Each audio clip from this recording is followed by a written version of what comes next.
Hi, I'm Jilly G. Welcome to my kitchen. Today I'm going to show you how I make my carrot cake. Gluten-free, of course. I know it looks like I have a lot going on, but we'll get to all of that. So first thing you want to do is preheat your oven to 350. I've already toasted some pecans here. We're just going to put these into this little mini chopper here.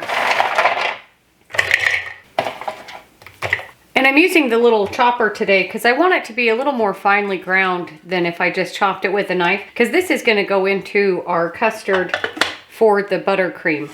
So you want to finely chop this, but not to make pecan butter, but just finely chopped. And if there's any big pieces that didn't make it, that's all right. But we just need a half a cup of this. If you want to, you could coarsely chop some for the cake batter, but because I'm putting it in the frosting, I don't want any in the cake. But you can if you want to. And I have a saucepan here. If you watched my strawberry cupcake video, you'll see the frosting that this is going to be. Although a little bit different, it will be a cream cheese frosting. So 3 large eggs into our saucepan.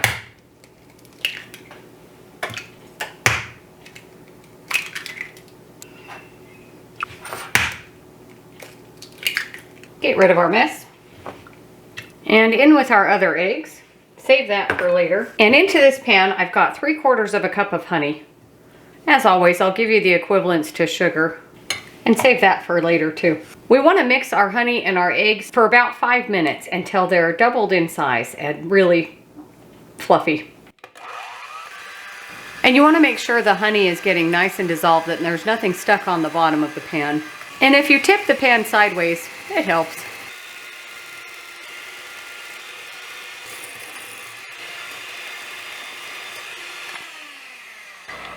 So now that this is doubled in volume and really frothy, we're going to bring it over here and turn it onto medium heat. And then we're going to add in the nuts, but I'll bring you in closer and show you. So to our egg and honey mixture, add in your half a cup of toasted chopped pecans and stir it around. And we're going to stir and cook this over medium heat until it's really thick. And you want to make sure to scrape the sides and the bottom so none of it's burning. And you can turn the heat down if you feel like it's boiling too rapidly.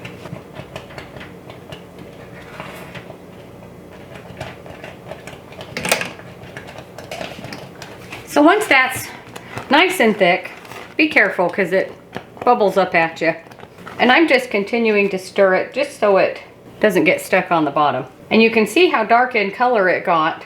And I have 1 teaspoon of vanilla bean paste. I'll give you a link below. And we're going to add this in.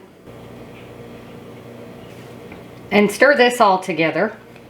And I have a little casserole pan. We're going to pour this mixture into that. And then I just kind of spread it out a little bit. You could put this in a bowl, but it will cool off faster spread out like this. And I'm going to cover it with some plastic wrap, just so it doesn't get a skin on it. And once this is cooled off enough, I'm going to stick it in the fridge and let it get nice and chilled. But for now, we'll just set it over here. I got a cooling rack to put our custard on. Next up, we're going to get our pans ready. And I have, about a half a cup of flour. We probably won't use all of it. But I have 3 cake pans here. They're 8-inch. And if you don't have 3 of the same kind, just use what you have. You could do this in a 9x13 pan, or even 2 9-inch cake pans, or 2 10-inch, and they'd be really kind of flat. But 3 8-inch is what we're doing today. And I have 3 little pieces of parchment that I've cut out that we're going to line the bottom. But first we need to butter them. And if you take a piece of butter just straight from the fridge and just get everywhere, in the corners, up the sides. And if your hands are really warm, it will melt the butter, so be mindful of that. If you have baking spray, you could use that too. And if you're going to make this in a 9x13, just butter and flour. You don't need the parchment. Stick our butter on top of our other butter for a minute. So take your little rounds of parchment, and I just press them in to make sure they're in the corners or flat. And I'll tell you, even though all 3 of these are 8-inch, this one's actually a little bit bigger. So now that the parchment's on there, butter the parchment lightly. Make sure not to get a wrinkle in your parchment either. And so now just a little bit of flour. And just make sure to get it up the sides So now that our pans are ready, we're gonna get our carrots ready. And I have 4 carrots here, kind of different sizes. If you have 3 that are about this size, do that. But I'm doing these 4 today. And if you don't have one of these, and it's just it's called a salad shooter, but it's a little grater. It really comes in handy for shredding up carrots or zucchini, whatever you need, hash browns. So let's just get shredding these up. So you want about 4 cups of kind of loosely packed in there shredded carrot. You don't want to smash it down too much, but so about 4 cups of shredded carrots is what you're looking for. Let's get this out of the way. In this strainer, I have about 16 ounces of crushed pineapple, and I have it draining because you want to get out as much liquid as you can. And I just press the pineapple into my little strainer here just to get out any extra liquid. And I try and squish out that liquid so it doesn't make the cake soggy. If you were to put it straight in from the can with the juice, it'd be a really soggy cake. And it always squishes down to look like less than the 16 ounces. So that's ready. If you don't like pineapple, you don't have to add that into the cake. You could just add in an extra carrot, or you could do grated apple, or really if you have another fruit that you like, put that in and see what you get. So first up, we're gonna go with our dry ingredients. And in here, I have 2.5 cups of my gluten-free flour. And in here, I have 1 teaspoon of salt, 2 teaspoons of baking soda, and 3 teaspoons of cinnamon. Get that all in there. And then just mix this around. And now that that's done, set this aside. So I have a stick and a half of butter. That's at room temperature. And that's about 340 grams. And it's not quite soft enough. I'm going to soften it just a little bit in the microwave.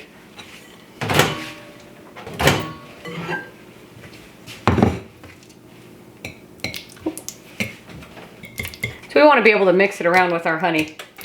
So just give this a mix first. And I have another 3/4 cup of honey. If you didn't want to use butter, you could do vegetable oil or coconut oil. I've made this with coconut oil before, and it seems to get a little bit greasy, but it works. So just mix around your honey and your butter till it's really combined. And I have 4 eggs here. We're going to go one at a time. I'm going to get my second egg ready. And just mix this till it's mostly combined. Second egg. And just mix this around. Egg number 3.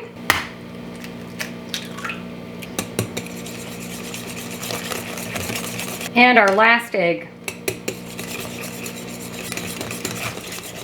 And once that's all mixed in, let me move everything over here, save our spatula. And once that's all mixed together, add in your 4 cups of carrots and our pineapple. I'm going to switch to my spatula.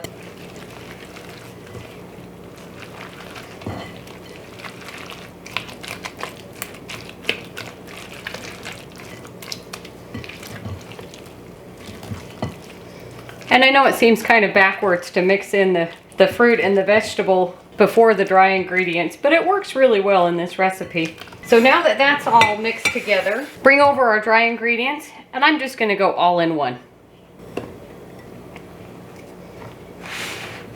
And just mix this all till it's all combined.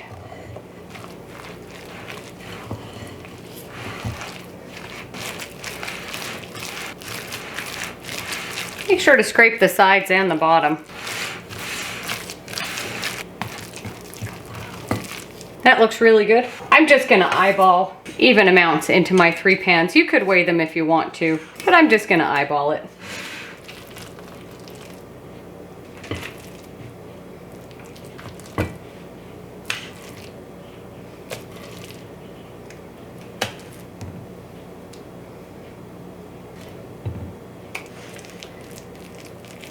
And just spread it out.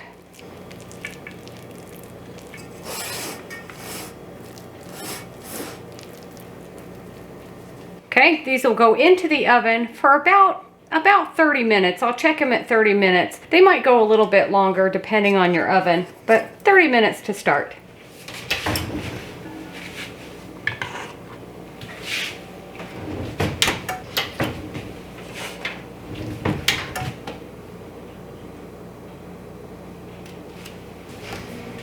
my cakes went for about 30 minutes. They're nice and springy on top. And you can see they've kind of started to pull away from the sides of the pan. And a toothpick put in the middle comes out clean. And I'm just gonna let these cool off for about 10 minutes in the pan, and then I'll flip them out onto the cooling racks and let them cool the rest of the way before we make the frosting and frost the cake. So my cakes have been cooling in the pans for about 10 minutes. And you just want to make sure they're loosened. And I always put them on a different cooling rack. These ones I like because airflow gets underneath them good, but they're really wide. And if your cake is soft, sometimes they might fall through. So, first one here.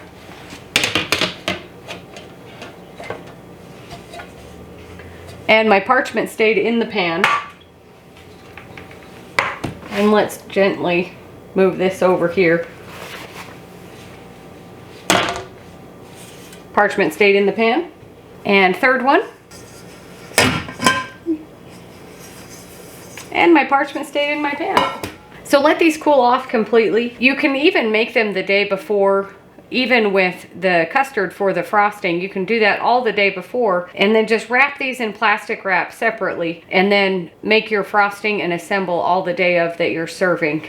But we'll just let these all cool off. I might stick them in the fridge for just a little bit before we frost them. And after they're all cooled off, I'll show you the frosting. So my cakes are cooling in my fridge, and while they're still cooling, well, they cooled off enough to put in the fridge. But I'm gonna start with my cream cheese frosting. So I have 8 ounces of cream cheese and a half a cup of butter, which is 1 stick, which is 4 ounces. So 8 ounces of cream cheese, 4 ounces of butter, or 113 grams of butter. And they're pretty soft, pretty room temperature. I'm gonna put them into my stand mixer with the paddle attachment.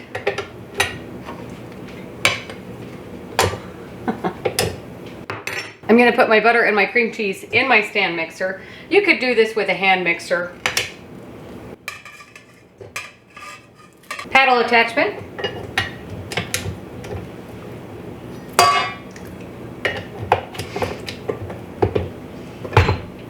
And start mixing this on low. And you want to mix this till they're both really combined and a little bit fluffy. And once it gets going, you can turn up the speed to medium.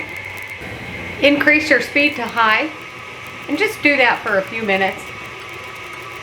And then we're going to scrape the bowl down. And once you've got that all scraped down, I'm going to get our custard pecan mixture out of the fridge. And you can see it's set up really nice. Bring this closer. And while the mixer is on about low speed to begin with, I'm going to start adding this in a little bit at a time.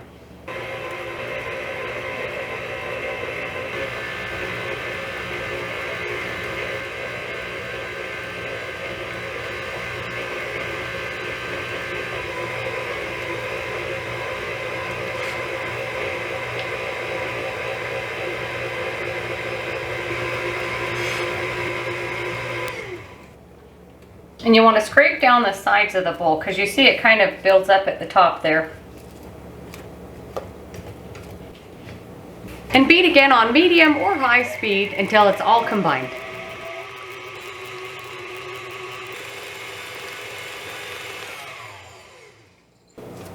Scrape down your bowl again and beat on high for a few more minutes. You see how nice and fluffy it is. Get all of this off of here and give it one good stir, or a couple, just to make sure there's nothing on the bottom there that didn't get fully mixed in. A lot of plates are kind of sloped inward a little bit, but this one's a really flat one and it's perfect. It has a little bit of an edge and it's perfect for cakes. I don't have a fancy cake stand. I just use a regular plate. So I'm gonna get my cakes out of the fridge. If you have a fridge like mine where you can fit all of these cooling racks and cakes in the fridge. If I were doing this overnight for them to cool, I would wrap them in plastic wrap. You could even wrap them in plastic wrap, put them in a Ziploc bag and freeze them. But just for the little bit of time they were in the fridge, I just left them uncovered. So flip over your first cake, and I put the bottom on the bottom so it's flat. And I'm just gonna eyeball the amount of frosting that I need. It is a 3-layer, but just a good plop there. And you wanna go almost all the way to the edges. Once you put the other 2 cake layers on, it will kind of push it out the rest of the way. And you could weigh this to make sure each layer in the middle gets the right amount, but I'm just gonna eyeball it a little bit more. And once you've got that fairly smooth and flat, bring over your next cake layer, and it doesn't matter which way, upside down or right side up, either or, but I'm gonna go right side up. And line it up on there. It's pretty easy because my 3 different cake pans, the taller one is a little bit bigger, but once you get them lined up and the frosting on, nobody will notice that the biggest one is on the bottom. You just add in a little extra frosting to make up for it. And same as the first layer, almost to the edge.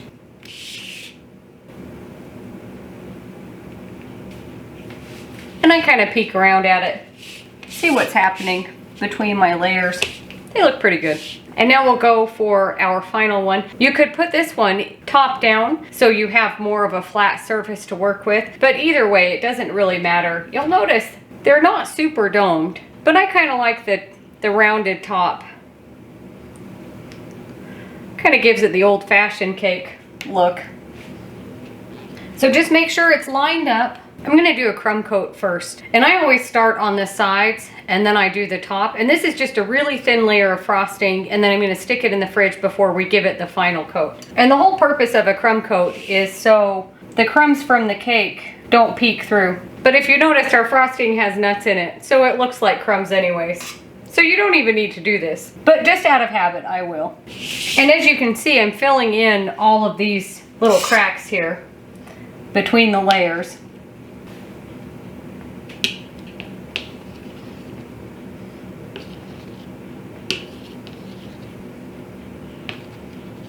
Make sure to go all the way down to the edge.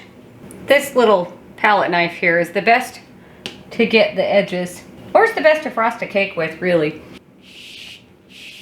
And now that we've got this first layer of frosting on, you can see that the bottom layer is a little bit bigger, but we're not going to the state fair with this cake. This is just to eat.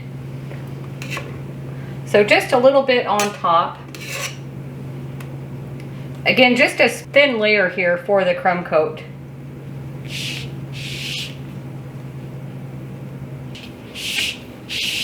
And I go all the way to the edges, and if it starts to kind of spill over, that's fine because we'll smooth it out.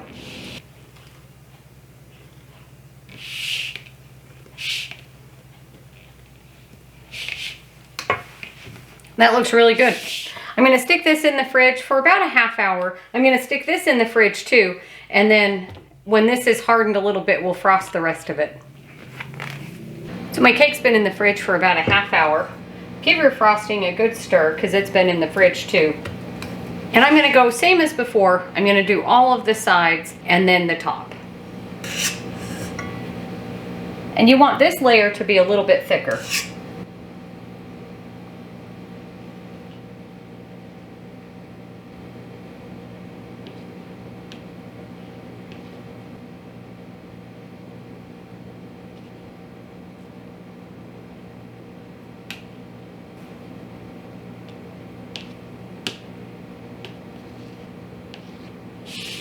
And I just go around and make sure there's no cake peeking out anywhere. And we have quite a bit of frosting left. I have frosting all over me. So I'm just going to take a big dollop and plop it on the top here. And I know it looks like a lot, but it does smooth out. And I just spread this around so it's even. And now I'm going to take the rest and kind of build up the sides just a little bit more, just so we can make it kind of swirly.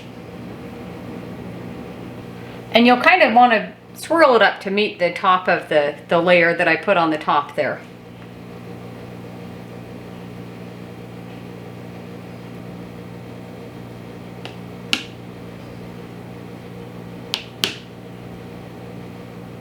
I'm going to put the rest of my frosting on the top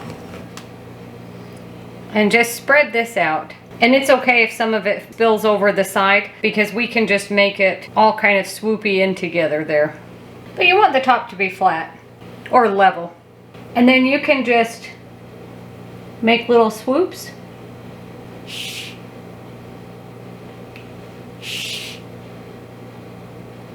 And if you have some that's a little bit extra, just mix that in.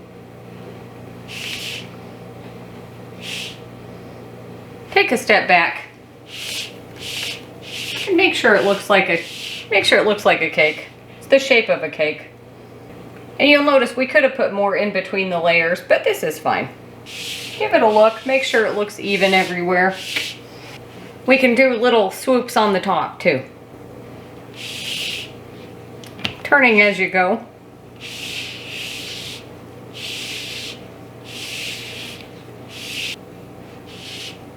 And once you're happy with that, get that last little bit off of there. Don't want to waste any of it. Looks really good. This won't harden in the fridge like a powdered sugar frosting will. It'll stay pretty soft. It will get a little bit firmer, but if you leave it out on a hot day, it will melt. So be mindful of that. I'm gonna stick it in the fridge for just maybe about another 20 minutes before we cut into it.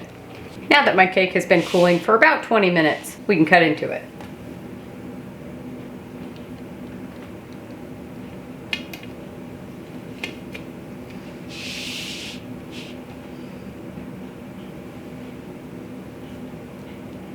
And very carefully,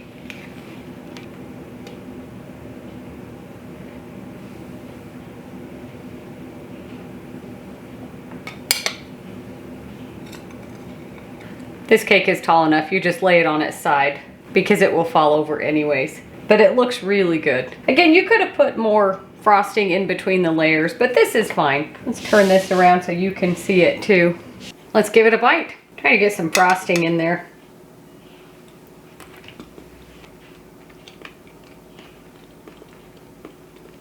It's really good. You don't have to make this into a 3-layer cake, as I mentioned. You could even do cupcakes. And this amount will make 24 cupcakes. But the recipe in and of itself is really easily halved. And that would just be 12 cupcakes. And then just a 2-layer cake if you used 8-inch cake pans. Thanks for watching. Don't forget to like and subscribe. If you have any questions or comments, let me know. And we'll see you on the next one.